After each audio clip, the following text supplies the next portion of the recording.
Leila sorri com essa notícia. Endrick gera novo lucro ao Verdão em negócio com o Real Madrid. Salve, salve, torcedor palmeirense, convido você a se inscrever no canal do Verdão, muito obrigado. Em dezembro do ano passado, o Palmeiras concluiu a transferência de Endrick para o Real Madrid, da Espanha, em uma transação que pode atingir até 72 milhões de euros, equivalente a 380 milhões de reais na cotação atual. As controvérsias do Brasileirão são discutidas em um podcast. Ainda por não ter atingido a maioridade, o promissor atacante só fará a mudança para a equipe espanhola no próximo ano. Ele emergiu como um dos protagonistas na ascensão do Verdão no Campeonato Brasileiro. A equipe de Abel conquistou 6 vitórias nos últimos 7 jogos, assumindo a liderança da competição. As destacadas performances da jovem promessa do Palmeiras prometem gerar lucros ainda mais expressivos para o clube do Palestra Itália. Vale ressaltar que parte dos fundos provenientes da venda de Endrick consiste em bônus. Uma das metas acordadas na negociação era a convocação do jogador para a seleção brasileira. Para as partidas das eliminatórias da América do Sul em novembro, o técnico Fernando Diniz convocou Endrick, resultando em uma compensação de 2,5 milhões de euros para o Palmeiras, aproximadamente 13 milhões de reais, conforme relatado pela Gol Brasil. A estreia do jovem nas convocações da seleção principal aconteceu. Ele começará no banco de reservas no confronto contra a Colômbia, marcado para esta quinta-feira, 16, no Estádio Metropolitano em Barranquilha. A convocação para representar a seleção nacional colocou Endrick como o quarto jogador mais jovem a receber tal chamado, ficando atrás somente de Pelé, Edu e Coutinho. O que você acha da notícia? Comenta logo, voltaremos com mais informações do Verdão. Tá por lá, e aí, Vinícius? Ela mudou de ideia ou não? Ô Bruno, quantas páginas tinha esse memorando que você recebeu sobre o fundo de investimento do Corinthians? 45, 90? Você 97. falou ontem, não sei. Quantas páginas? 97. 97. Quer que eu te mande? Você não chegou na segunda linha, né? Não precisa. Você chegou na segunda linha. Isso. A Leila chegou nem ver, não quer nem ver esse memorando, não quer nem saber disso. Você imagina, a presidente que já recebe bastante pedrada de parte dos torcedores do Palmeiras, não é popular totalmente na torcida do Palmeiras, tem essa briga com a maior torcida organizada, de repente investe para ajudar a pagar a dívida do estádio do maior rival. Seria uma loucura realmente. História, pelo menos é o que a gente apurou, é muito difícil investir nessa situação da presidente Leila Pereira. Vai investir na Arena Barueri, que tem uma das suas empresas, naming rights do Vasco da Gama, mas investir na dívida do maior rival seria realmente uma loucura da presidente do Palmeiras, ainda que ela não seja tão popular nessa torcida do Palmeiras. Então, tá fora de cogitação. Palmeiras aqui treinando mais uma vez, né? O terceiro treino nesta semana, se preparando para a reta final do Campeonato Brasileiro, sem aqueles 8 jogadores, 6 que estão fora, 4 disputando as eliminatórias, 2 treinando com a seleção olímpica, 2 machucados, o Luan e o Piquerez. São tantos desfalques que o técnico Abel Ferreira chamou 7 jogadores da base para completar o treino. Então é isso que ele vai administrar até momentos antes do jogo contra o Fortaleza, quando retornam esses 6 jogadores, também os 2 contundidos, vai tentando aí administrar como eles voltam fisicamente para contar com eles na reta final do Campeonato Brasileiro. Sobre a situação do técnico Abel Ferreira, ontem o vice-presidente, o Paulo Buozzi, foi questionado na chegada da Federação Paulista de Futebol, no sorteio do Campeonato Paulista, o que ele acha dessa ideia do treinador, desse desabafo, e também ele que vai fazer um balanço sobre a temporada e definir se permanece no Palmeiras mais um ano, mais uma temporada. Ele tem contrato até o final de 2024. O vice-presidente disse, a gente conta com ele já está participando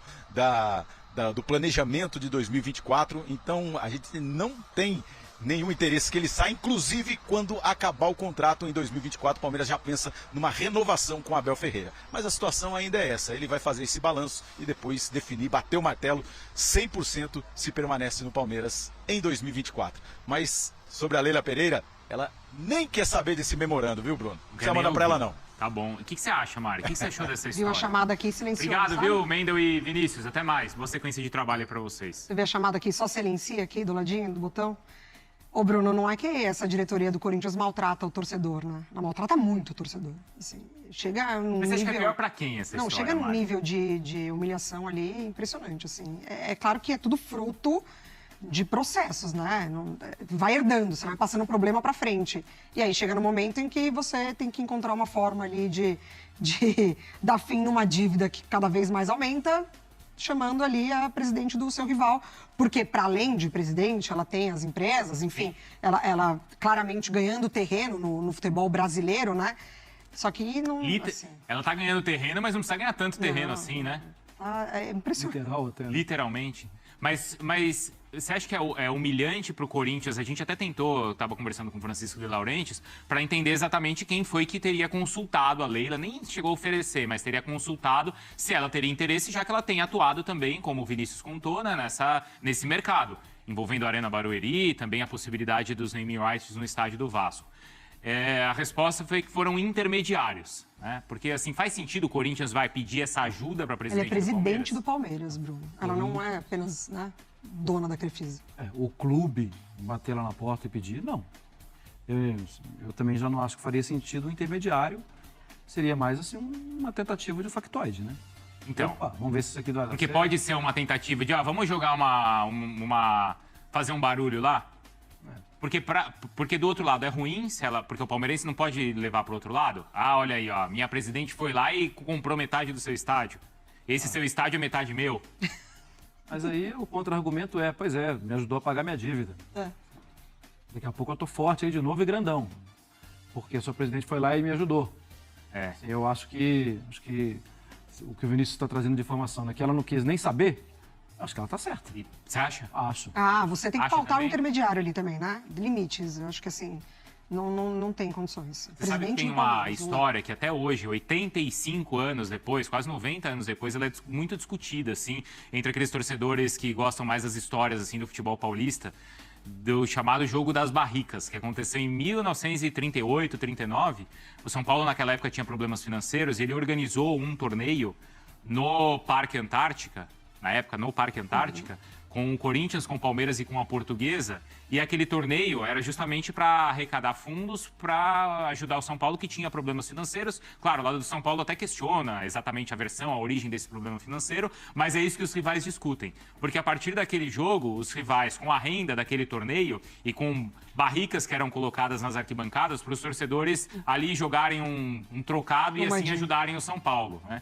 Então tem essa lenda do futebol paulista de que através do apoio ou da esmola de corintianos, palmeirenses e torcedores da Portuguesa, o São Paulo conseguiu se reerguer. Seria uma versão, então, do século XXI.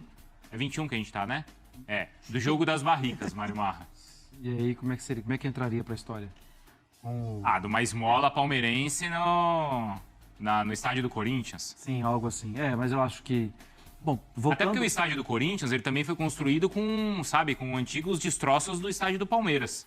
Que foi, não a parte do estádio, mas a parte de fora. Eles pegaram o entulho ali do que sobrou da reforma do Palestra Itália e levaram para lá. Aproveita. Tem mais isso ainda.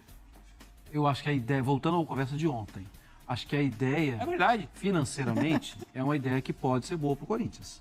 Mas o Corinthians precisa também, e os intermediários, precisam respeitar a ideia. Exatamente. Você não fica no disse-me-disse, e acaba, ao invés de valorizar, desvalorizando. É verdade. Não, vira piada. motivo de chacota, exatamente. Já é uma questão pro torcedor isso. E pro Corinthians, porque interfere diretamente no desempenho. O Corinthians, ele não faz o seu estádio sustentável como o Palmeiras faz. O Palmeiras recebe muito do Allianz, o Corinthians não. Muito pelo contrário. Isso reflete, é uma bola de neve que o torcedor, ele sabe, né, do que acontece. Então, por isso que eu falei, tem que pautar ali intermediários, enfim, para quem você vai terceirizar isso. Porque